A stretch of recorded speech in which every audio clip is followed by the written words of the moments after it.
الحمد لله رب العالمين، والصلاة والسلام على أشرف الأنبياء والمرسلين وخاتم النبيين محمد وعلى آله وصحبه ومن تبعهم بإحسان ودعا بدعوتهم إلى يوم الدين. أما بعد، فأعوذ بالله من الشيطان الرجيم. بسم الله الرحمن الرحيم. قال الله تبارك وتعالى: ولا تركنوا إلى الذين ظلموا فتمسكم النار. وقال تعالى: يا ابن أم لا تأخذ بلحيتي ولا برأسي. وعن أبي هريرة رضي الله تعالى عنه قال: قال النبي صلى الله عليه وسلم: جز الشوارب وأعف اللحى خالف المجوس، أو كما قال عليه الصلاة والسلام. میرے محترم بزرگوں، عزیز دوستوں، دینی اسلامی بھائیوں، محمد ربی صلی اللہ علیہ وسلم کے زمانے سے دوری کے نتیجے میں بہت سی وہ دینی باتیں جو بدیہی تھیں اور اس بات پر کسی قسم کا کوئی کلام نہیں ہوا کرتا تھا، ماں کی گود میں ہی وہ باتیں سیکھ لی جاتی تھیں کہ یہ بات کرنی ہے اور یہ بات نہیں کرنی. ایسی بدیہی چیزوں کا انکار کیا جانے لگا اور دین کی لاتعلقی نے، دین کی معرفت نہ ہونے نے بدیہی چیزوں کو ایسا پوشیدہ اور ایسا مشکل بنا دیا کہ وہ بات جس بات کے لیے کسی دلیل کی ضرورت نہیں تھی، اب اس بات کو نہ کرنے کے لیے ذرا سا بہانہ بھی دلیل بن رہا ہے.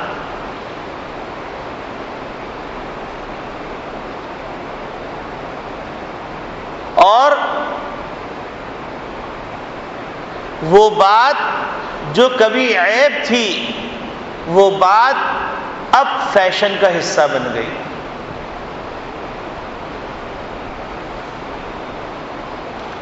جس کا نتیجہ یہ ہوا کہ ایسی باتیں جس پر کسی مسلمان کی لب کشائی کرنا مشکل ترین بات ہوا کرتی تھی، وہ بات اب آسان ہو گئی.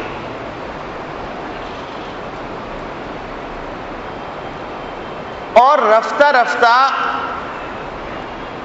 حقائق معدوم ہو گئے اور معدوم چیزیں حقائق بننے لگی.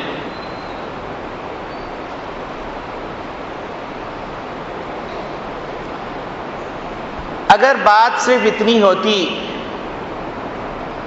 کہ یہ علمی بحث ہے تو شاید میں اتنی تفصیل سے بات نہیں کرتا، لیکن معاملہ اگر علمی بحث سے نکل کر وہ ہتک کے درجے میں چلا جائے، قرآن کے انکار کے درجے میں چلا جائے، قرآن کے استہزاء کے درجے میں چلا جائے، اسلامی شعار کے مذاق کے درجے میں چلا جائے، ایمان کے سلب ہونے کا خطرہ پیدا ہو جائے، تو اس وقت کے اندر علماء کی ذمہ داری بن جاتی ہے کہ علماء ایسے مسئلے کی وضاحت پوری تفصیل کے ساتھ کر دیں تاکہ جو مانے سو وہ مانے اور عمل کرے، اور جو نہ مانے تو نہ ماننے والا کم از کم اس کو گناہ تو سمجھے۔ بدقسمتی سے ہو یہ رہا ہے کہ ایک وقت ایسا تھا کہ جب مسلمان کوئی غلطی کرتا تھا تو اس غلطی کرنے پر اس کو احساس ندامت ہوتا تھا، اور اس احساس ندامت کے ساتھ وہ غلطی کر رہا ہوتا تھا۔ اور اب یہ ہو گیا ہے کہ مسلمان غلطی کرتا نہیں بلکہ گناہ کبیرہ کر رہا ہوتا ہے، اور اس کے لیے ہیلے تلاش کر رہا ہوتا ہے اپنے ضمیر کو مطمئن کرنے کے لیے کہ یہ ایک اختلافی بات ہے، کچھ لوگ اس کے قائل ہیں، کچھ لوگ اس کے قائل ہیں، لہٰذا اگر میں نے عمل نہیں کیا تو فلاں کے مسلک پہ عمل کر لیا ہے۔ یہ بے عملی کا ایک عجیب غریب سیلاب آ گیا ہے، اور رفتہ رفتہ ایسے مسلمات جو مسلمات اسلام کے شناخت کا ذریعہ ہیں، اسلامی شعار ہیں، ایک ایک مسلمات کو چھیڑا جا رہا ہے اور اس کی عمارت کو زمین بوس کرنے کی کوشش کی جا رہی ہے، تاکہ ایک وقت آئے کہ جس طرح پولوس نے عیسائی مذہب کو بگاڑ کر تباہ کر دیا، اور اس کے بعد اس نے عیسائیت کے حصے بکھرے کر کے اس کا کباڑہ کر دیا، تو یہ طے کر لیا گیا کہ اسلامی اقدار کو ایک ایک کر کے پامال کر دیا جائے، تاکہ پھر یہ شناخت باقی نہ رہے کہ یہ مسلمان ہیں، کافر ہیں، ہندو ہیں، کرسچن ہیں، ہر چیز میں مرج ہو جائے۔ اور آپ دیکھ ہی رہے ہیں کہ پہلے کم از کم نام تو مسلمانوں میں رکھے جاتے تھے، اب فیشن کے نام پر نام ایسے رکھے جا رہے ہیں کہ پہچاننا مشکل ہے کہ یہ اسرائیلی بچہ ہے، یہودی بچہ ہے، ایرانی بچہ ہے، تورانی بچہ ہے، عیسائی بچہ ہے، یہ مسلمانوں کا بچہ ہے۔ کلچر کو بھی ختم کیا جا رہا ہے، اور کہا جا رہا ہے کہ اسلام تو صرف نماز روزے کا مذہب ہے، یہ کلچر کہاں سے آ گیا؟ یہ لباس کے اندر اسلام بالکل آزاد ہے اور بڑی اوپننیس ہے، اسلام بڑا آسان ہے، اور یہ تو مولویوں کی بنائی ہوئی چیزیں ہیں، اور اسی طریقے سے بہت ساری چیزوں کو مولوی مولوی کہہ کے ایک ایک کر کے عمارت کو گرایا جا رہا ہے، اور چھجا رکھا جا رہا ہے مولوی کے سر کے اوپر کہ یہ مولوی ترقی کی راہ پہ رکاوٹ ہے، ورنہ ایسا کوئی اسلام نے نہیں سکھایا۔ اور بعض دفعہ تو اینکرز اس طرح گفتگو کرتے ہیں ٹاک شوز میں آ کے، اسلامی نام نہاد اسکالرز ایسے گفتگو کرتے ہیں جیسے پوری صحاح ستہ ان کو حفظ ہے، پوری جو ہے فقہ کی کتابیں ان کو یاد ہے، تمام اصول فقہ یاد ہے، اصول حدیث یاد ہے، پوری تفسیر کی ایک ایک آیت، اس کی تفسیر، اس کے اصول، اس کے ما لہو ما علیہ سے واقف ہیں، اور ایسے اتھینٹک دعویٰ کرتے ہیں کہ سامنے والا تو اگر تھوڑا سا کم مطالعے والا ہو تو وہ جھٹکا کھا جاتا ہے، اور کہتا ہے یار یہ دیکھو یہ اصل روشن اسلام یہ ہے، یہ خامخواہ کو مولویوں نے ہم کو غاروں کے اندر لے جا کے بند کر دیا ہے۔ تو ایک ایک کر کے ایسے اسباب، ایسے شعار، ایسی علامتیں جن علامتوں کی بنیاد پر انسان کے اندر یہ احساس باقی رہتا ہے کہ میں مسلمان ہوں، وہ علامتیں گرائی جا رہی ہیں، اور ان علامتوں کی گرانے میں یہ نام نے بھی بڑا کام ادا کیا ہے، اور ناموں کے اندر ایسے ایسے نام کہ شاید نہ قارون نے رکھے ہوں گے اپنے، نہ حامان نے رکھے ہوں گے، نہ فرعون نے رکھے ہوں گے، نہ شداد نے رکھے ہوں گے، ایسے ایسے نام۔ اور پھر مزے کی بات یہ کہ اس کے ترجمے ایسے کہ کسی اہل لسان نے اس کا وہ ترجمہ نہیں کیا، خدا کا تحفہ، اور عبرانی لفظ ہے، اور کہہ رہے ہیں عربی لفظ مولانا یہ جو میں نے نیٹ پہ نکالا ہے، نیٹ استاد ہو گیا، نیٹ پہ ڈالنے والے انسانی تو ہے بھائی۔ اور یحرفون الکلمہ عن مواضعہ کا جو فلسفہ ہے، یہ تو ان یہودیوں کا خاصہ ہے کہ وہ قرآن اور حدیث، چونکہ اللہ نے ان کی حفاظت کی ذمہ داری لی ہے تو ابھی تک اس کا 1400 سال میں کباڑہ نہیں کر سکے، ورنہ جتن تو بڑے کیے، اب نیٹ کی مدد سے ایسی چیزیں کرنا چاہ رہے ہیں کہ مسلمانوں کے ٹیچر جو ہے اس وقت نیٹ ہو گیا ہے، اور نیٹ پہ آئی ہوئی بات ایسی ایتھینٹک سمجھی جاتی ہے جیسا کہ پتھر کی لکیر۔ بھائی نیٹ پہ ڈالنے والا کون ہے؟ ویب سائٹ چلانے والا کون ہے؟ اب اس میں سے نام نکال کے انوشا، پنوشا اور فوبیا اور پتہ نہیں کیا، شیطان، ابلیس، اور یہ نام رکھ رہے ہیں۔ بڑا پیارا نام ہے، اس کا نام ہے خدا کا تحفہ۔ کس نے بتایا نام بھائی؟ تو اب سر سے پاؤں تک کوشش اس بات کی ہو رہی ہے کہ کہیں سے بھی اسلام مسلمانوں میں نظر نہ آئے، نہ کلچر میں نظر آئے، نہ تعلیم میں نظر آئے، نہ تجارت میں نظر آئے، نہ زراعت میں نظر آئے، نہ عائلی زندگی میں نظر آئے، نہ مساجد میں نظر آئے۔ مساجد میں پہلے مسجد میں آنے کے لیے اہتمام ہو رہا ہے، ٹوپی لگائی جائے گی اور صاف ستھرے کپڑے پہنے جائیں گے۔ اب ایک ٹرینڈ چل رہا ہے کہ ارے ٹوپی وہ بھی، یہ سارا مولویوں کا بنایا ہوا، ٹوپی کی ضرورت نہیں۔ بھائی چرچ میں آ جائیے۔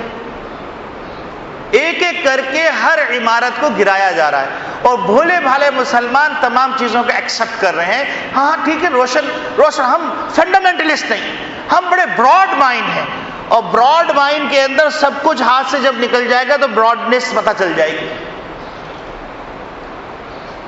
اب ایسے بھی طبقہ وجود میں آ رہا ہے، ہم بڑے براڈ مائنڈ ہیں، کوئی بات نہیں، گرل فرینڈ بوائے فرینڈ، ارے یہ تو روٹین کی چیزیں ہیں۔ اور جب سب کچھ اڑ جاتا ہے، مولانا تعویذ دے دیجئے خدا کے واسطے، میری بچی بھاگ رہی ہے، لا حول ولا قوت الا باللہ۔ اپنے ہاتھ سے انگارے جلا رہے ہو اور پھر توقع کر رہے ہو کہ مولوی صاحب آخر میں جب عمارت جل کے خاکستر ہو جائے تو اوپر سے تعویذ کا پھریرا بلند کر دیں گے تو تم دوبارہ کھڑے ہو جاؤ۔ ہوش میں آئیے۔ اور ہم یہ سمجھ رہے ہیں کہ یہ جنگیں جو ہیں صرف افغانستان میں لڑی جا رہی ہیں، یا جو ہے صرف فلاں جگہ پہ لڑی جا رہی ہیں، صرف زمینوں پہ لڑی جا رہی ہیں۔ میرے بھائیوں، اس وقت پوری ثقافتی جنگ بھی ہے، تہذیبی جنگ بھی ہے، تعلیمی جنگ بھی ہے، سیاسی جنگ بھی ہے، اور کتنی قسموں کی جنگیں ہیں، اور ان جنگوں میں سے کس جنگ پہ کون کھڑا ہوا ہے کسی کو نہیں پتا، اور کس روپ میں کھڑا ہوا ہے کسی کو نہیں پتا۔ تو میں نے سوچا کہ ایسے پرفتن دور کے اندر کم از کم وہ بنیادیں، جن بنیادوں سے ایک آدمی کم سے کم مسلمان تو باقی رہے، اور اس کے دل میں یہ احساس رہے کہ میں اسلامی خاندان سے جڑا ہوا، یہ فکر رہے کہ مجھے اس کا لحاظ کبھی نہ کبھی کرنا ہے، آخرت کا احساس تو رہے۔ تو اس وجہ سے میں نے چند موضوعات کو سوچا، اور ان موضوعات کو کوشش کروں گا کہ ایک ایک کر کے ایک ایک جمعے میں بیان کرتا چلا جاؤں، تاکہ کم از کم علمی بنیاد پر، فکری بنیاد پر جو ارتداد آ رہا ہے، اس ارتداد کا تو کم سے کم سردباب ہو جائے کہ ایک آدمی گناہ کر رہا ہے لیکن اس احساس کے ساتھ کہ میں گناہ میں مبتلا ہوں تو اس کے بچنے کی توقع ہے۔ لیکن اگر ایک آدمی گناہ کر رہا ہے اور اس احساس کے ساتھ کر رہا ہے کہ میں نیکی کر رہا ہوں تو اس کے بچنے کی توقع نہیں۔ تو ان موضوعات میں سے میں نے ایک موضوع کا انتخاب کیا، آپ لوگوں کے لیے وہ موضوع یقیناً ایک انوکھا سا موضوع ہوگا کہ مولوی صاحب آج کون سی فنڈامنٹلسٹ تصورات کی بنیاد پہ گفتگو کرنے کے لیے کھڑے ہو گئے ہیں، اور یہ موضوع تو آج کل کے روشن زمانے کے اندر کہیں زیب نہیں دیتا، اور انہوں نے اس کا انتخاب کیوں کیا؟ کیا اسلام اسی کے اندر پھنسا ہوا ہے جو آج اس موضوع کا انتخاب کر لیا گیا؟ تو اس موضوع کا نام ہے داڑھی کی شرعی حیثیت۔ بہت سے لوگ اچھل گئے ہوں گے کہ بھائی زمانہ تو اتنا روشن ہو چکا ہے، تو اب جو ہے داڑھی کی شرعی حیثیت، اس کو بھی کوئی ثابت کرنے کی ضرورت ہے؟ یہ تو ایک عام سی چیز ہے، اور عام سی چیز رکھو رکھو، نہیں رکھو نہیں رکھو۔ اور بہت سارے کمنٹس جو ہمارے پاس آئے ہیں وہ ایک ایک کر کے میں آپ کی خدمت میں عرض کروں گا، تو آپ کو اندازہ ہوگا کہ اس عمارت کو کیسے ڈھایا گیا ہے، اور پھر اس کے بعد کیسے تسلی دے کے سلایا گیا ہے، اور اس کے باوجود بڑے مسلمان۔ دیکھیے ایک جملہ، داڑھی رکھو گے تو جنگلی معلوم ہوگا، انسان بدصورت وحشی لگتا ہے، مولانا میرے بیٹے کو سمجھا دیجئے کہ میرا بیٹا داڑھی رکھنے پہ تلا ہوا ہے، اس کو ابھی شادی بھی کرنی ہے اور اس کو جاب نہیں ملے گی اور عجیب جنگلی قسم کا لگ رہا ہے، ٹیررسٹ لگ رہا ہے، طالبان لگ رہا ہے، افغانی پٹھان لگ رہا ہے، جنگلی درندہ لگ رہا ہے، اس سے داڑھی کٹوا دی. یعنی چوری اوپر سے سینہ زوری. مولوی صاحب سے سند لی جا رہی ہے کہ مولوی صاحب ہم تو گناہ کرنے جا رہے ہیں، آپ بھی اس گناہ میں ہمارا بازو بن جائیے. اور مولوی صاحب صداپے میں آج دیکھو بیٹا بڑوں کی بات مان لو، ماں باپ کی اطاعت فرض ہے، لا حول ولا قوت الا باللہ، ایسی کوئی اطاعت فرض نہیں. اسی طریقے سے میاں اگر آپ کو جاب کرنی ہے، آپ کی سی وی ہم کو ایکسیپٹ ہے، تمام چیزیں ہم مانتے ہیں، لیکن جاب کی شرط ہے کہ آپ کو داڑھی کاٹنی پڑے گی. مولوی صاحب بتائیے کیا کریں؟ اگر ہم داڑھی نہیں کاٹتے تو جاب نہیں ملتی، داڑھی رکھتے ہیں تو جو ہے حضور کی سنت ادا ہوتی ہے. یہ کمنٹس. تیسرا کمنٹ سنیے. بھائی داڑھی جو ہے، اسلام کوئی داڑھی میں پھنسا ہوا نہیں ہے. اسلام تو نماز روزے کا مذہب ہے. یہ تو ایک پرائیویٹ لائف کی باتیں اور پرائیویٹ لائف میں اسلام دخل اندازی نہیں کرتا. بھیا رکھو نہیں رکھو کوئی بات نہیں. تیسرا کمنٹ. چوتھا کمنٹ، میاں داڑھی جو ہے فرینچ کٹ بھی رکھ لو تو داڑھی ہے. یہ مولویوں نے اتنی یہ مولویوں کا فلسفہ ہے. کئی قرآن حدیث میں لکھا ہوا نہیں ہے کہ جو ہے داڑھی اتنی ہونی چاہیے، اتنی نہیں ہونی چاہیے. یہ سوالات اور کمنٹ ذہن میں رکھیے گا. اسی کی بنیاد پر میں اگلی باتیں کروں گا تاکہ یہ غبار ہٹ جائے کہ داڑھی کی شرعی حیثیت کیا ہے اور اس میں مولوی کا کتنا کردار ہے اور حضور اکرم صلی اللہ علیہ وسلم کا کتنا کردار ہے. یہ ذہن میں آ جائے، پھر اس کے بعد داڑھی کٹوائیے، داڑھی جلائیے، داڑھی کا مذاق اڑائیے، کافروں کے ساتھ شمار ہو جائیے، ہمیں کوئی اعتراض نہیں. اللہ نہ کرے آپ ایسے کیوں ہو. اسی طریقے سے میاں داڑھی رکھنی ہے تو بچے ہو جائے، بڑھاپا آ جائے پھر رکھ لینا. یہ تو بوڑھوں کی علامت ہے، لڑکی ملے گی نہیں. اور ازراہ مزاح کہہ رہا ہوں کہ الحمدللہ سبحان اللہ داڑھی والوں کی بیویاں سب سے خوبصورت ہوتی ہیں. یہ شیطان کا دھوکہ ہے، یہ ہمارا مشاہدہ ہے، تجربہ ہے. یہ پاگل ہے، شیطان کا دھوکہ ہے کہ اچھی بیوی نہیں ملے گی. اور اتنی مثالیں میرے پاس ہیں کہ داڑھی کی بنیاد پہ انکار کیا، پاگل سے شادی کر لی اور 6 سال تک اس پاگل کو سیکھتی رہی. تو اللہ بھی یہ سزا دیتے ہیں. یہ سب شیطانی ڈھکوسلے کہ رشتہ نہیں ملے گا. اللہ نے آسمان میں جوڑے بنائے ہیں اور دنیا کے اندر صرف تلاش کیا جاتا ہے. داڑھی ہو نہ ہو، شادی جہاں ہونی ہو کر رہے گی. بھائی اگر داڑھی رکھ لو گے تو بڑی عمر کے لگنے لگو گے. اما یہ کیا بکرے جیسی داڑھی بنائی ہے تم نے؟ یہ سارے کمنٹس ہیں، ہمارے معاشرے کے کمنٹس. بھائی آدمی ڈیسنٹ لگتا ہے، ذرا شیف بنا کے آئے تو انسان ڈیسنٹ لگتا ہے. ذرا سوچو تو تم، ڈیسنٹ زمانہ ہے اور تم کس زمانے کے اندر جا رہے ہو؟ کن کے ساتھ اٹھ رہے بیٹھ رہے ہو؟ کن مولویوں کے ساتھ اور کن شدت پسندوں کے ساتھ بیٹھ رہے ہو؟ یہ کمنٹس. اب میں ایک بات کو ڈیفائن کرنے کی کوشش کروں گا تاکہ آپ کے ذہن میں آ جائے کہ داڑھی جو ہے اس میں اسلام پھنسا ہوا ہے یا یہ داڑھی اسلام میں پھنسی ہوئی. یہ خود فیصلہ آپ کریں گے. داڑھی کی شرعی حیثیت مولوی نے بنائی ہے یا اللہ اور اللہ کے رسول نے بنائی ہے؟ یہ تمام چیزیں کلیئر ہونا ضروری ہے کیونکہ ایک کر کے اسلامی عمارت کو ڈھایا جا رہا ہے.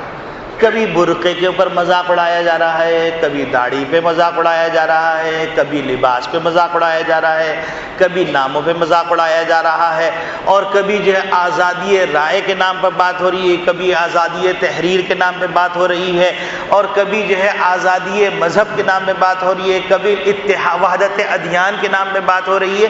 یہ آہستہ، یہ سلو پوائزن ہے اور انتہائی سویٹ پوائزن ہے جو آہستہ آہستہ دیا جا رہا ہے، اور نئی آنے والی جنریشن اس کو خاموشی سے قبول کرتی چلی جا رہی ہے. اور ایک وقت آئے گا کہ اللہ وہ وقت آئے گا ہی نہیں انشاءاللہ. جب تک علماء موجود ہیں، مدارس موجود ہیں، اپنی جان کی بازی لگا دیں گے لیکن اسلام کی عمارت کو ڈھانے نہیں دیں گے. اور علماء ویسے ہی جو ہے شہادت کی تمنا کیے بیٹھے ہوئے ہیں، تو لہذا وہ کسی سے نہیں ڈرتے. تو اس وجہ سے وضاحت کرنے میں ہم کو کوئی ہچکچاہٹ نہیں ہے. اور ولا یخافون لومۃ لائم، اور نبی کریم صلی اللہ علیہ وسلم اللہ پاک فرما رہے ہیں کہ ایمان والوں کی علامت ہی کہ ملامت کرنے والوں کی ملامت کی بھی ان کو پرواہ نہیں ہے. برا مانتے ہو مان جاؤ، نہیں مانتے تو نہ مانو، اچھا ہے عمل کر لو. انگارہ منہ میں رکھو گے ہم روکیں گے، نہیں مانو گے تو انگارہ کھا لو، پھر دیکھ لو کیا انجام ہوگا. اچھا، اب یہ تو ہو گئی بات ایک جنرل کہ موضوع کا انتخاب کیوں کیا گیا. اب دوسری بات سنیے کہ اللہ رب العالمین نے انسان کو پیدا فرمایا،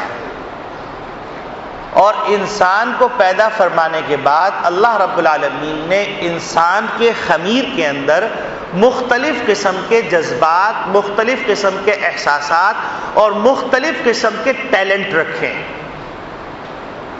اب چاہے ان احساسات کو مانا جائے یا نہ مانا جائے، اللہ رب العالمین نے انسان کے خمیر میں رکھ دیے. یہ ایک مسلمہ حقیقت ہے. ان احساسات کے اندر احساس اللہ رب العالمین نے انسان کے خمیر کے اندر رکھا ہے تزیین و آرائش، حسن و جمال، حسن و جمال کی محبت. یہ اللہ رب العالمین نے انسان کے خمیر میں رکھا ہے. اب اسلام ایک مذہب، ایسا مذہب ہے کہ جس نے جتنے احساسات انسان کی سرشت کے اندر اللہ رب العالمین نے ڈال دیے ہیں، سرشت کے اندر، ان احساسات کو بیلنس کر کے اس کے لیے ایک راہ متعین کر دی کہ تم اس احساس کی تکمیل کرنا چاہتے ہو تو اس جگہ پہ اس کی تکمیل کر لو، اس کے علاوہ جگہ پہ تکمیل نہیں کرو. مثلا جنسی خواہش رکھی تو اسلام نے کہا کہ تمہیں اس احساس کی تکمیل کرنی ہے، نکاح کر لو. ایک سے پورا نہیں ہوتا 2 کر لو، 2 سے پورا نہیں ہوتا 3 کر لو، 3 سے پورا نہیں ہوتا 4 کر لو. اس سے زیادہ تمہارے بس میں ہے نہیں، کیونکہ یہ صرف جنسی خواہش پورا کرنا نہیں ہے، ان کے حقوق کی ادائیگی بھی ہے. اس کے برخلاف جتنے مذاہب ہیں وہ یہ کہتے ہیں کہ تم کو اگر متقی پرہیزگار بننا ہے، اللہ والا بننا ہے، راہب بننا ہے، ربی بننا ہے، پوپ بننا ہے، پادری بننا ہے، تو ان تمام احساسات کا انکار کرنا پڑے گا. اسی طریقے سے انسان کے اندر ایک احساس رکھا حسن و جمال، تزیین و آرائش. اب اس احساس کی اسلام نے نفی نہیں کی. اسلام نے تزیین و آرائش کی اجازت بھی دی ہے، حسن و جمال کو پسند بھی کیا ہے، حسن و جمال کی تعریف بھی کی ہے. حتیٰ کہ نبی کریم صلی اللہ علیہ وسلم فرماتے ان اللہ جمیل یحب الجمال، اللہ خود خوبصورت ہے اور خوبصورتی کو پسند فرماتے ہیں. تو اسلام ایک پیسفل لائف دیتا ہے، بیلنس لائف دیتا ہے، اور احساسات کی جائز حدود میں تسکین کا انتظام کرتا ہے. یہ پوائنٹ ذہن میں رکھیے گا تو اگلی ساری باتیں سمجھ میں آتی چلی جائے گی.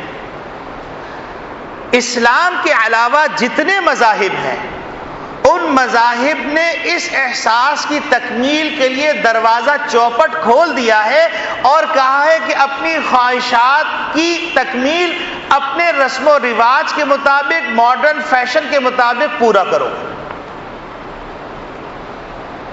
اسلام یہ کہتا ہے کہ چونکہ تم کو ہم نے ایک مقصد کے لیے بھیجا ہے اور اس مقصد کو سمجھانے کے لیے انبیاء علیہم السلام کو بھیجا ہے، تو لہٰذا تمہیں اپنے حسن و جمال و تزیین و آرائش کی اس جذبے کی تسکین کرنی ہے تو تمہارے لیے پیمانہ انبیاء علیہم السلام کی ذات اقدس ہے.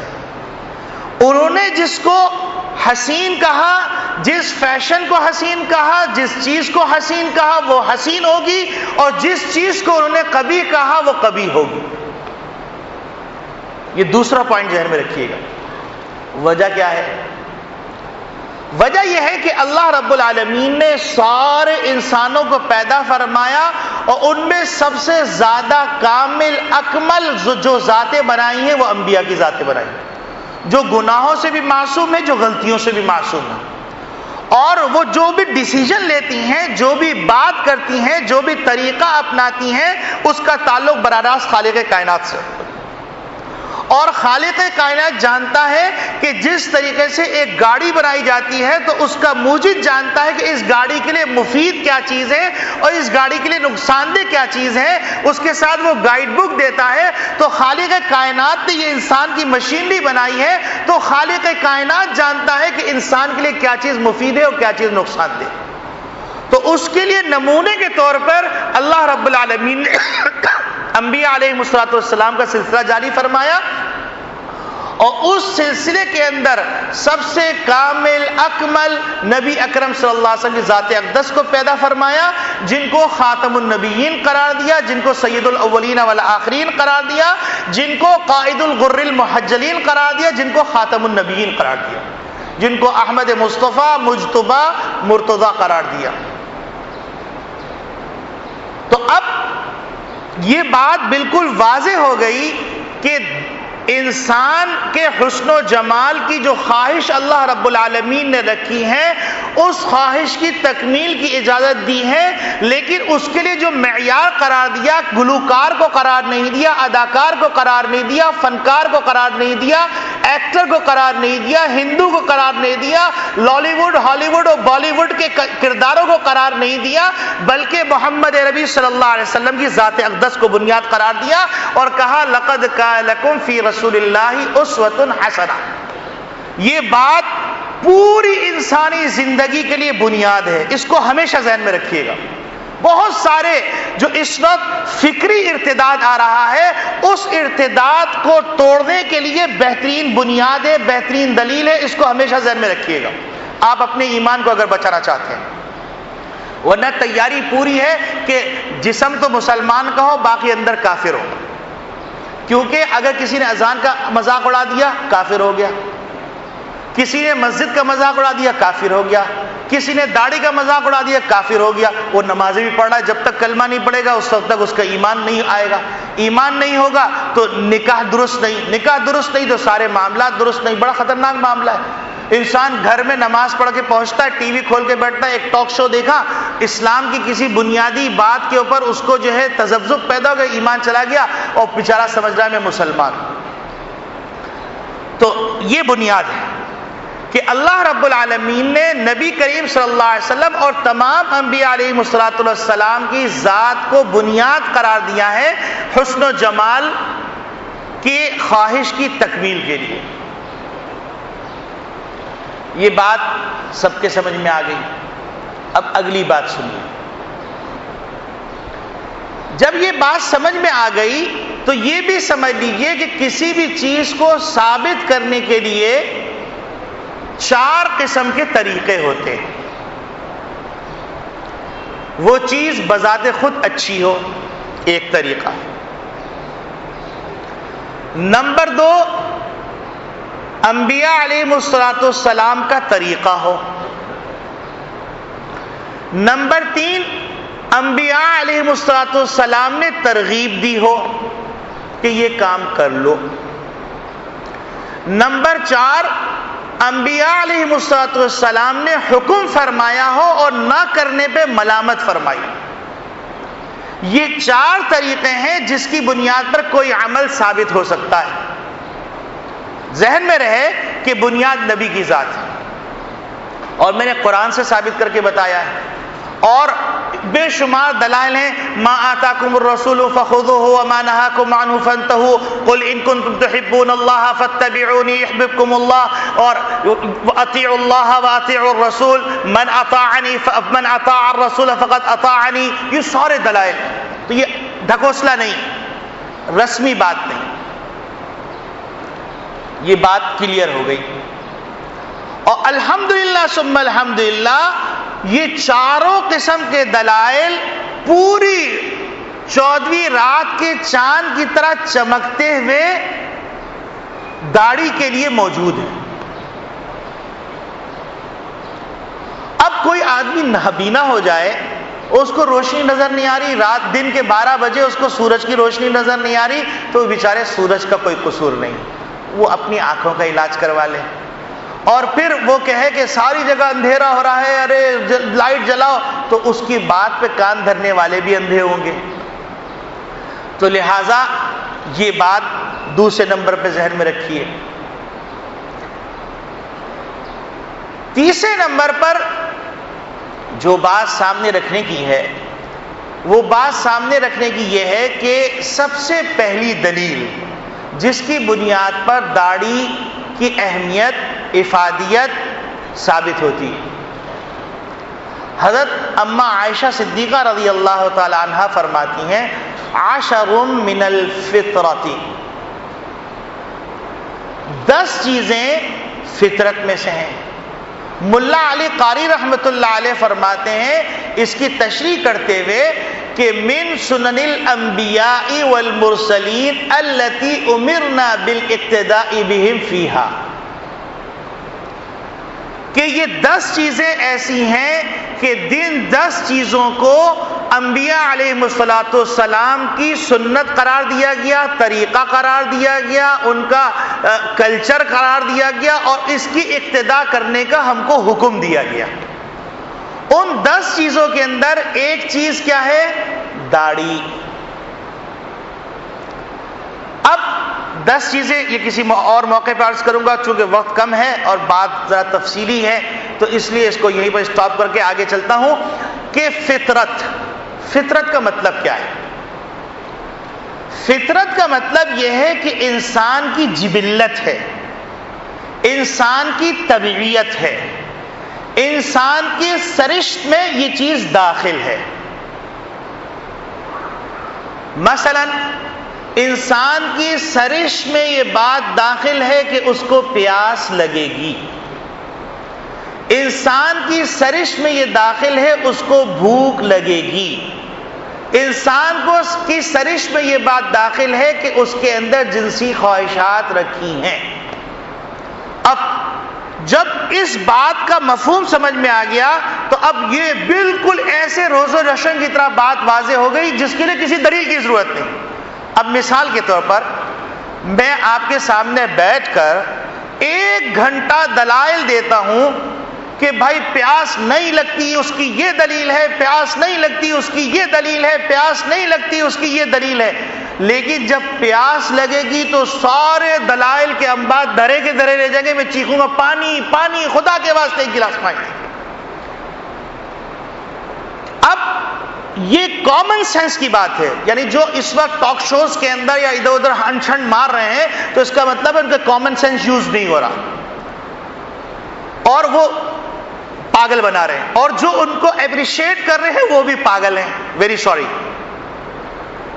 تو اب آپ مجھے بتلائیے کہ کوئی آدمی کے پیاس کے نہ لگنے کے دلائل دو، تو کیا وہ 100 دلائل اور پیاس لگنا یہ دونوں برابر ہو سکتے ہیں؟ یقیناً آپ کہیں گے کہ میاں آپ کے 100 دلائل آپ کو مبارک ہو، آپ کتاب میں بند کر کے کباڑ خانے میں جمع کروا دیجیے، مجھے 1 گلاس پانی پلائیے۔ آپ وجودی جو چیز ہوتی ہے اس کے لیے دلیل کی ضرورت نہیں ہوتی، معدومی چیز جو ہوتی ہے اس کے لیے دلیل کی ضرورت ہوتی ہے۔ اب آپ مجھے بتلائیے کہ ایک آدمی تندرست ہے، صحت مند اور توانا ہے، کبھی آپ نے دیکھا کہ کوئی آدمی جاتا ہے اور جانے کے بعد اس سے کہتا ہے میاں آپ صحت مند کیوں ہیں، اس کا ریزن بتائیے، دلائل دیجیے، اور جلد از جلد آپ جو ہے اپنی صحت کو خراب کرنے کا فیصلہ کیجئے، مجھے بڑی تشویش ہے، تو کہیں گے میاں آپ پاگل ہیں، آپ اپنا علاج کروائیے، بڑے اچھے اچھے جو ڈاکٹر ہیں میرے علم میں بھی ہیں، پینل پہ بھی ہیں، میں آپ کو بھیج دیتا ہوں، آپ وہاں تشریف لے جائیے۔ اب آپ دیکھیے کہ اگر کوئی آدمی یوں کہے کہ مولوی صاحب آپ دلائل دیجئے کہ آپ داڑھی کیوں رکھ رہے ہیں، یہ سوال بالکل ایسا ہی ہے جیسے کسی صحت مند آدمی سے کوئی ڈاکٹر سوال کرے کہ میاں صاحب آپ صحت مند کیوں ہیں، جلدی سے آپ اپنی وجہ بتائیے۔ بھائی وجود کے لیے دلیل کی ضرورت نہیں ہوتی، سورج کا وجود ہے، آپ 100 دلائل دے دیجئے، آپ کہیں سورج نہیں ہے نہیں ہے، سب مل کے چیخیں، پوری دنیا چیخیں، پھر بھی سورج اپنے وجود پر خود دلیل۔ اب آپ مجھے بتلائیے کہ داڑھی، ایک طرف عورت ہے ایک طرف مرد ہے، کیا عورت کی داڑھی آتی ہے؟ نہیں آتی۔ مرد کی داڑھی آتی ہے. تو گویا کہ داڑھی آنا وجودی چیز ہے، داڑھی کاٹنا عدمی چیز ہے. تو عدمی چیز والوں کو دلیل دینی چاہیے، نہ کہ وجودی چیز والوں کو. آپ ہم سے دلیل مانگ رہے ہیں، حضرت والا ہاتھ جوڑ کے ہم کہتے ہیں کہ پہلے آپ بتائیے کہ اس بیماری میں آپ مبتلا کیوں ہیں. کیونکہ ڈاکٹر جو ہے بیماری کے اسباب تلاش کرتا ہے، صحت کے اسباب تلاش نہیں کرتا. ہم فقہاء، علماء، صلحاء، اتقیاء علم کے ڈاکٹر ہیں، حضور کی سنتوں کے ڈاکٹر ہیں، تو ہم سے دلیل نہ مانگیے. آپ دلیل دیجئے کہ آپ اس بیماری میں مبتلا کیوں ہیں، اس کا ریزن کیا ہے. تو اب آپ بالکل کامن سینس اگر یوز کریں گے تو آپ کو بات سمجھ میں آ جائے گی کہ داڑھی نہ رکھنا بیماری ہے، داڑھی رکھنا صحت مند کی علامت ہے. یہ بالکل بے غبار بات ہے. اور حضرت عائشہ صدیقہ رضی اللہ تعالیٰ عنہ یہ بات فرما رہی ہیں، تو اس وجہ سے میں نہیں سمجھتا ہوں کہ آپ اس کو مولوی کی طرف نسبت کریں گے. حضرت عائشہ صدیقہ رضی اللہ تعالیٰ عنہ کا مقام کیا ہے؟ یہ فقہاء صحابہ میں سے ہے اور صحابہ کی استانی ہیں. نبی کریم صلی اللہ علیہ وسلم کے علم کا بڑا حصہ انہوں نے حاصل کیا ہے اور باضابطہ طور پر حضور صلی اللہ علیہ وسلم کے علم کو سمجھا ہے، اس کی بڑی واضح تشریح فرمائی ہے. تو حضرت عائشہ صدیقہ رضی اللہ تعالیٰ آج کی عورتوں کی طرح نہیں. تو یہ مولوی کا قول تو نہیں ہوا. آپ جا کے مسلم شریف میں بھی یہ روایت دیکھ لیجئے، بخاری شریف میں دیکھ لیجئے، ترمذی میں بھی دیکھ لیجئے، یہ کسی مولوی کی کتاب میں نہیں. یہ ایک سوال کا جواب ہو گیا کہ داڑھی کا مسئلہ یہ فطرت کا مسئلہ ہے، اور فطرت کے لیے دلیل کی ضرورت نہیں ہوتی کہ آدمی یہ کہے کہ بھائی پیاس کے لیے دلیل دیجئے. پیاس نہ لگے تو دلیل چاہیے کہ بھائی اس کو پیاس کیوں نہیں لگ رہی. ڈاکٹر کا پینل بیٹھے گا، پوری ٹیم بیٹھے گی، اس پہ ریسرچ کرے گی کہ بھائی اس کو کیا پرابلم ہو گیا جس کی وجہ سے اس کو پیاس نہیں لگ رہی.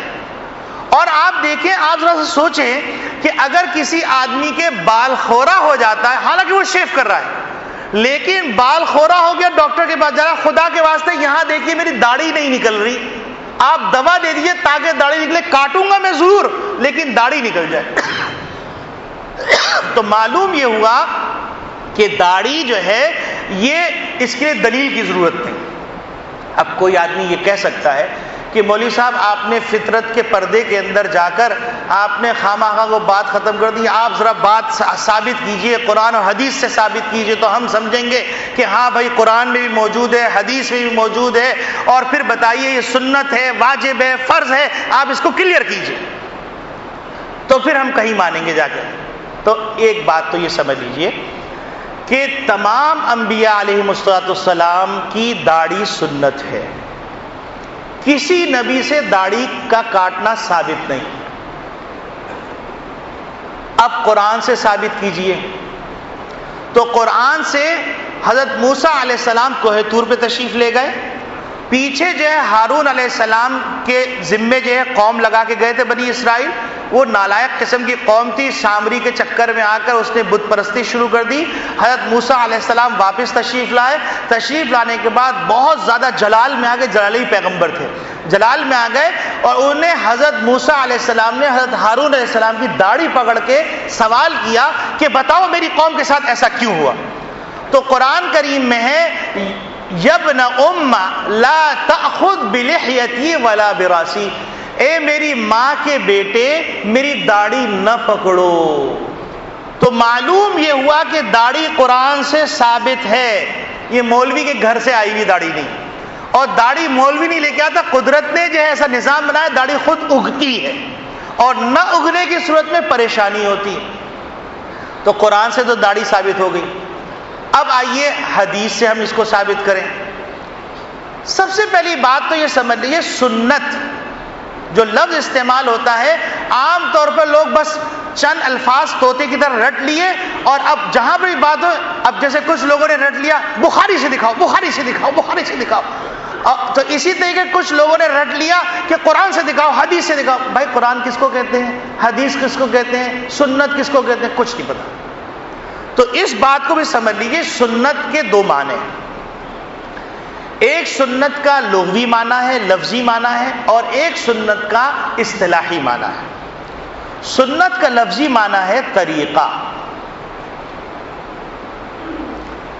اب آپ مجھے بتلائیے کہ اگر داڑھی انبیاء علیہم السلام کا طریقہ ہو ہمہ شمہ چیز کہ ہم نبی کے طریقے کو چھوڑ کر کسی اور طریقے کو اپنائیں.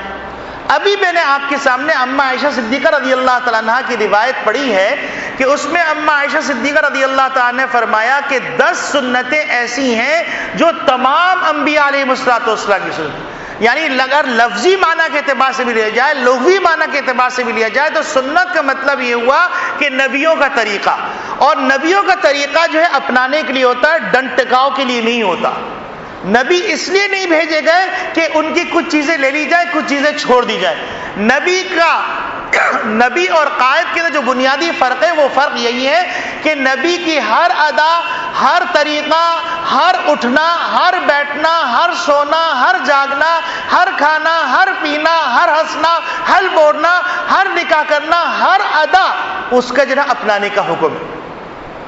تو لہذا سنت اس معنی کے اندر کہ نبیوں کا طریقہ ہے تب بھی داڑھی لازمی، اور سنت اس معنی کے اندر کہ وہ عمل اچھا ہو، نبی نے ترغیب دی ہو، نہ کرنے پہ ملامت کی ہو اور کرنے کا حکم دیا ہو، اور اس کے ساتھ ساتھ اس بات کی توجہ دلائی ہو کہ دیکھو یہ کر لو. اس معنی کے اندر جس کو اصطلاحی سنت کہتے ہیں، تو اس سلسلے میں یہ بات عام طور پہ لوگوں کے ذہنوں کے اندر ہے کہ سنت تو کرنے کے لیے نہیں ہے، فرض اور واجب کرنے کے لیے.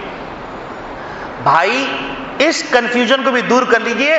یہ کنفیوژن زندگی کے بہت سارے شعبوں میں آتا ہے اور اس کی وجہ سے بہت ساری بدعملی وجود میں آتی. اس کو بھی میں ڈیفائن کر دیتا ہوں تاکہ آئندہ کی غلطی سے بچ جائیں آپ لوگ. دیکھیے، سنت کی مثال اور فرض اور واجب کی مثال ایسی ہے جیسے ایک پھل ہوتا ہے، اس پھل کے اندر مغز، اس پھل کے اندر گودا، اس پھل کے اندر جو بھی جوس ہوتا ہے وہ اندر ہوتا ہے، اور اس کے اوپر چھلکے ہوتے ہیں اور اس کے اوپر پرتیں ہوتی ہیں. تو سنت جو ہے یوں سمجھ لیجئے اس پھل کا چھلکا، اس پھل کی جو ہے وہ پرتیں ہیں، اور فرض اور واجبات اس کا مغز ہے. آپ مجھے بتلائیے کہ اگر آپ فروٹ لینے جائیں اور فروٹ کا چھلکا اترا ہوا ہے تو آپ وہ فروٹ خریدیں گے؟ نہیں خریدیں گے. فروٹ وہی معتبر ہے جس کے اوپر چھلکا ہو. تو عمل وہی معتبر ہے جس کے اندر فرائض و واجبات کے ساتھ ساتھ سنت کا پردہ بھی لگا ہوا. یہ سنت پھینکنے کے لیے نہیں، ورنہ زندگی کے بہت سارے حصے ختم ہو جائیں گے، شریعت کا 2/3 حصہ معدوم ہو جائے گا. انبیاء کی سنتیں، ادائیں ہیں، طور و طریقہ ہے، کھانے پینے کا انداز ہے، یہ تمام چیزیں پھر معدوم ہو جائیں گی. بھائی فرض نہیں ہے. نبیوں کا طریقہ ہر طریقہ اپنانے کے لیے. ایک بات تو یہ ذہن میں رکھیے. دوسری بات، نبی کریم صلی اللہ علیہ وسلم نے سنت کے بارے میں فرمایا کہ من حفظ سنتی، جس نے میری سنت کی حفاظت کی، اکرمہم اللہ باربع خصال، اللہ رب العالمین اس کو 4 نعمتوں سے اعزازات سے نوازیں. اب وہ 4 نعمتیں کیا ہیں؟ نمبر 1، المحبت فی قلوب البررہ، اللہ رب العالمین نیکوں کے دلوں میں اس کی محبت ڈال دیں گے. والہیبت فی قلوب الفجرہ، اور فاسق فاجر کے دلوں میں اس کی ہیبت ڈال دیں گے. اب آپ بتائیے کہ نبی کریم صلی اللہ علیہ وسلم سنت کی حفاظت کرنے کی ترغیب دے رہے ہیں، تو کیا مذاق ہے یہ بات؟ آپ مجھے بتائیے، نبی کریم صلی اللہ علیہ وسلم فرمائے نضر اللہ عمران، اللہ رب العالمین اس شخص کا چہرہ تر و تازہ رکھے جس نے ظہر سے پہلے 4 سنتوں کا اہتمام کیا. حضور دعا دے رہے ہیں تو کیا یہ سنت پھینکنے کے لیے ہے؟ تو معلوم یہ ہوا کہ سنت کی ترغیب دے رہے ہیں نبی کریم صلی اللہ علیہ وسلم سنت اتباع کے لیے. ایک بات سنت کے حوالے سے کنفیوژن دور کرنے کے لیے عرض کر رہا ہوں. دوسری بات، نبی کریم صلی اللہ علیہ وسلم فرماتے ہیں من احبنی من اتبع سنتی فقد احبنی، جس نے میری سنت کی اتباع کی بلا شبہ وہ مجھ سے محبت کرتا ہے. تو گویا کہ نبی کریم صلی اللہ علیہ وسلم سنت کو اخلاقی فریضہ قرار دے رہے ہیں کہ اگر تم کو مجھ سے محبت کا دعویٰ ہے تو اس کی دلیل اخلاقی طور پہ تم کو یہ دینی پڑے گی کہ تم میری سنتوں کی اتباع کرو. تو سنت پھینکنے کے لیے دو باتیں ذہن میں رکھیے. تیسری بات، نبی کریم صلی اللہ علیہ وسلم سنت کو لازمی قرار دیا، فرماتے ہیں علیکم بسنتی، میری سنتوں کو لازم پکڑو. نبی کریم صلی اللہ علیہ وسلم فرما رہے ترکت فیکم امرین، میں تم میں دو چیزیں چھوڑے جا رہا ہوں، ما ان تمسکتم لن تضلوا بعدی، کہ اگر تم نے اس کو تھامے رکھا، اور تمسکتم جو عربی جانتے وہ جانتے بڑے مضبوطی سے تھامنا ہے، تو میرے بعد گمراہ نہیں ہوگے.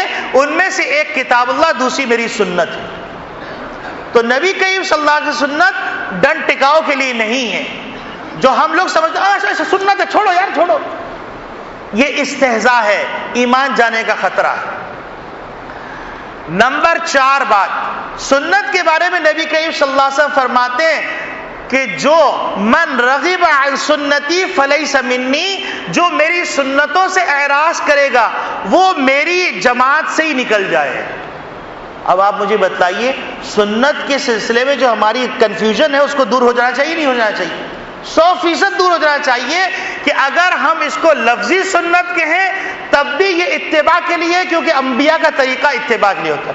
اگر ہم اصطلاحی سنت کہیں تب بھی داڑھی جو ہے سنت ہے، کیونکہ حضرت عائشہ صدیقہ رضی اللہ تعالیٰ عنہ فرماتی ہیں کہ یہ نبی کریم صلی اللہ علیہ وسلم کی سنت ہے، تمام انبیاء کی سنت ہے. تو اس سنت کو عمل کرنا ہے اخلاقی طور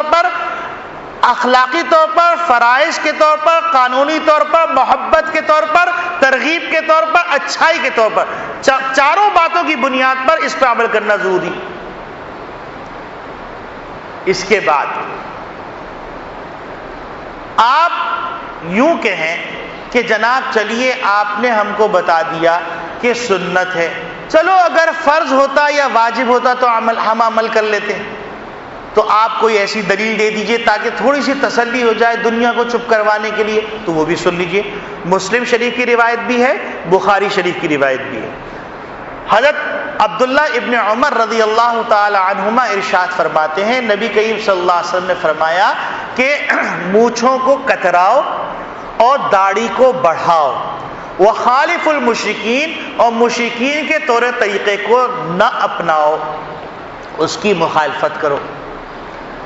حضرت ابو ہریرہ رضی اللہ تعالیٰ عنہ ارشاد فرماتے ہیں کہ نبی کریم صلی اللہ علیہ وسلم ارشاد فرمایا جزز شوارب، کہ اپنی مونچھوں کو کتراؤ، اور وَأَعْفُ اللِّحَى، داڑھی بڑھاؤ، وَخَالِفُ الْمَجُوسِ، اور مجوسیوں کے طور طریقوں کی مخالفت کرو.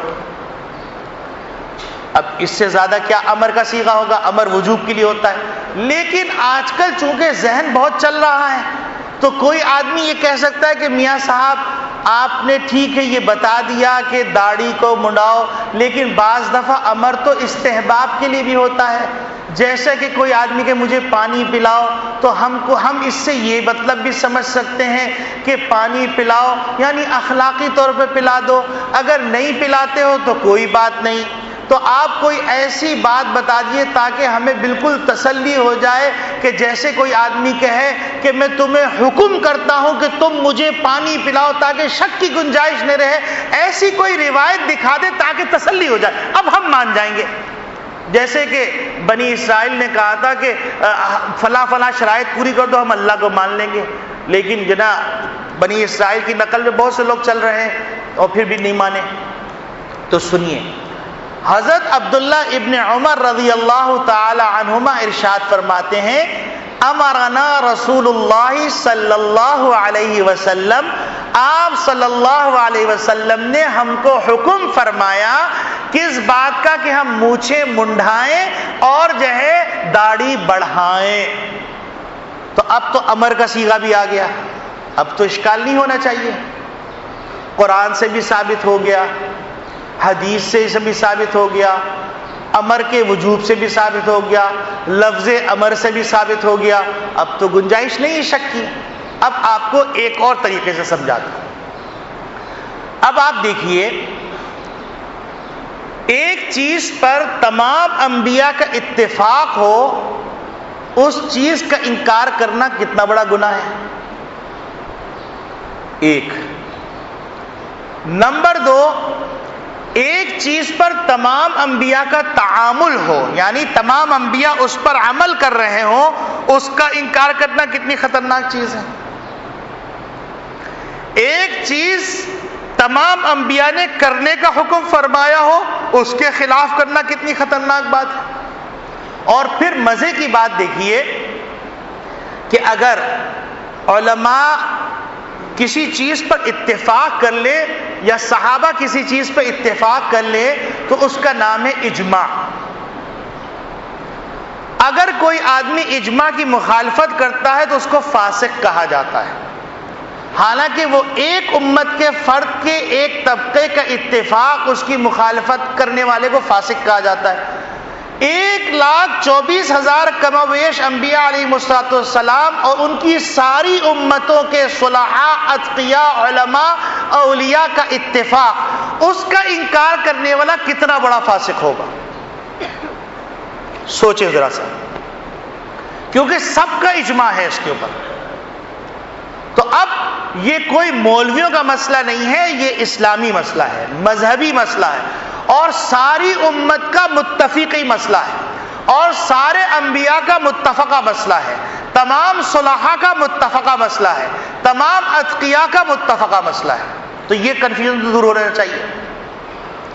اب کوئی آدمی کہے چلیے بھائی آپ نے اتنا کہہ دیا، ایک احسان اور فرما دیجئے کہ داڑھی نہ رکھنے کے اوپر کوئی وعید ہے، تاکہ جو ہم کو یہ بھی تسلی ہو جائے ہم یہاں سے اٹھیں تو کسی قسم کی کوئی پریشانی نہ رہے. بعض دفعہ ایسا ڈپریشن میں کچھ الٹی سیدھی چیز سوچ لیتے ہیں. تو سن لیجئے، نبی کریم صلی اللہ علیہ وسلم کہیں پر فرما رہے ہیں خالف المشرکین، مشرکین کے طور طریقے کو نہ اپناؤ. تو گویا کہ اس کے ساتھ داڑھی کا حکم، مونچھوں کا حکم دے رہے ہیں. کہیں پر فرما رہے ہیں خالف المجوس، مجوس کی مخالفت کرو، ان کے طور و طریقے کو نہ اپنائیں. تو اس کے لیے جو ہے وضاحت ہے. پھر اسی طریقے سے نبی کریم صلی اللہ علیہ وسلم فرما رہے من تشبہ بقوم فہو منہم، کہ جو جس قوم کی مشابہت کرے گا اسی میں ہو جائے گا. تو اگر کوئی آدمی چاہتا ہے کہ میاں یہودیوں کے ساتھ اپنا حشر کروانا چاہتا ہے، مجوسیوں کے ساتھ، نصارہ کے ساتھ، ہندوؤں کے ساتھ، تو ان کے ساتھ حشر کروا لے. اور کہیں نبی کریم صلی اللہ علیہ وسلم فرمائے من کثر سواد قوم فہو منہم، جو جس کے جتھے کو بڑھائے گا اسی میں اٹھایا جائے گا. اب فیصلہ آپ کے ہاتھ میں. پھر قرآن کریم میں اللہ رب العالمین پوری صراحت کے ساتھ فرما رہے ہیں لا ترکنوا الی الذین ظلموا، ظالموں کے طور و طریقوں کی طرف مائل مت ہو، فتمسکم النار، جو آگ کا توق ان کے گلے میں ڈالا جائے گا وہ آگ کا توق تمہارے گلے میں بھی ڈالا جائے گا. بڑی وضاحت والا، بالکل روز روشن کی طرح واضح مسئلہ ہے. پھر نبی کریم صلی اللہ علیہ وسلم فرما رہے ہیں لعن اللہ المشبہین من الرجال بالنساء والمشبہات من النساء بالرجال. اللہ رب العالمین پھٹکار دیتے ہیں، پھٹکارتے ہیں، لعنت کرتے ہیں ان مردوں کے اوپر جو عورتوں کی نقل کرتے ہیں، ان عورتوں پر جو مردوں کی نقل کرتے ہیں. بڑی واضح بات ہے. اللہ کی لعنت کسی کو چاہیے تو فیصلہ کر لے وہ خود ہی. تو میرے عزیز دوستو بھائیو، یہ گڑیا گڈے کا کھیل نہیں ہے، اور یہ اتنا خطرناک گناہ ہے، اتنا خطرناک گناہ ہے کہ آپ سوچ نہیں سکتے. اس انسان نے زنا کیا، جس وقت زنا کیا، زنا ہوا اور ختم ہو گیا. اب وہ زنا لکھ دیا گیا، باقی اب وہ چلتے پھرتے زنا نہیں کر رہا. لیکن یہ گناہ ایسا ہے کہ سو رہے ہیں تو گناہ اٹھ رہے ہیں، گناہ کھا رہے ہیں، گناہ پی رہے ہیں، گناہ نماز پڑھ رہے ہیں، گناہ تلاوت کر رہے ہیں، گناہ. اب آپ سوچیں ہر وقت حرام حالت کے اندر. فیصلہ آپ کے ہاتھ میں ہے. پھر آپ مجھے بتائیے کہ نبی کریم صلی اللہ علیہ وسلم کے سامنے بڑی بڑی مونچھیں لے کے سفیر آتا ہے تو آپ صلی اللہ علیہ وسلم منہ پھیر دیتے ہیں، اور ہم حضور صلی اللہ علیہ وسلم کے روزے اقدس میں بڑے اکڑ کے کھڑے ہو کر داڑھی منڈا کر اور حضور کے سامنے سلام پیش کرنے جاتے ہیں اور کہتے ہیں آقا ہم پر کرم فرما دیجیے. بڑی جرت کی بات ہے. مجھے تو ڈر لگتا ہے بھائی، میں پائتی سے جا کے سلام پیش کرتا ہوں، کس منہ سے جاؤں گا حضور کے سامنے. ہم اتنے جری گناہوں کا پھلندہ اٹھا کر اور اکڑ کے کھڑے جاتے ہیں، حضور کا کتنا دل دکھتا ہو. سوچیں، عمل نہ کریں، کریں نہ کریں، لیکن بات بالکل واضح ہے. ٹی وی کے ٹاک شو، اخباروں کے کالم اور مختلف لوگوں کے فیشن کی باتوں سے شریعت کی حقیقت مٹ نہیں سکتی. جیسے خوشبو آ نہیں سکتی بناوٹ کے اصولوں سے یا کاغذ کے پھولوں سے ایسے ہی کچھ ہے. تو یہ جو ہے نا یہ حقیقت چھپ نہیں سکتی، بناوٹ کے اصولوں سے خوشبو آ نہیں سکتی کاغذ کے پھولوں سے. تو یہ جو بناوٹ کے اصول جتنے بھی بنا لیجئے، اللہ کا حکم بالکل واضح ہے. یہ تو بات پوری واضح ہو گئی کہ داڑھی سنت کے اعتبار سے بھی ضروری ہے، فطرت کے اعتبار سے بھی ضروری ہے، واجب بھی ہے، امر بھی ہے، اجماع بھی ہے، اور بہت کچھ ہے. داڑھی تو ثابت ہو گئی. اب سوال یہ پیدا داڑھی رکھیں کتنی؟ کیا خشخشی داڑھی کافی ہے کہ اتنی سی داڑھی رکھ لی اور ہم سمجھ رہے ہیں داڑھی ہے؟ فرینچ کٹ رکھ لی، ہم سمجھ رہے ہیں داڑھی. مولوی نے کہا داڑھی رکھو تو کہتے ہیں نہیں بڑا آکورڈ لگتا ہے. اور فرینچ اسٹائل کے اندر داڑھی کیا مذاق اڑا دیا، ایک لکیر یوں، دوسری لکیر یوں، تیسرے بندر لگ رہے ہیں، اور ایک چپکی داڑھی جیسے مکھی نے پخانہ کر دیا وہ رکھے ہنستے فیشن کے طور پہ خوش ہو کے پھر شرم نہیں آتی، عقل ماری گئی. حضور نے کہا تو برا لگ رہا ہے، گدھوں نے کیا تو اچھا لگ رہا ہے. میں سخت الفاظ اس لیے استعمال کروں تاکہ آپ کے دل میں اس کی نفرت بیٹھ جائے اور اللہ کے ہاں میرا عذر قبول ہو جائے. اب آپ دیکھیے، سب سے پہلی بات یہ ہے کہ حضرت ہارون علیہ السلام کی جو داڑھی پکڑی جا رہی ہے، اگر ان کی داڑھی خشخشی ہوتی تو لا تاخذ بلحیتی کا لفظ صادق نہیں آتا کہ میری داڑھی مت پکڑو. کیا خشخشی داڑھی چٹکی سے پکڑی ہوگی انہوں نے؟ ظاہر سی بات ہے ایک مشت داڑھی ہوگی تو پکڑ میں آئی ہوگی. تو لہذا داڑھی تو ہے لمبی.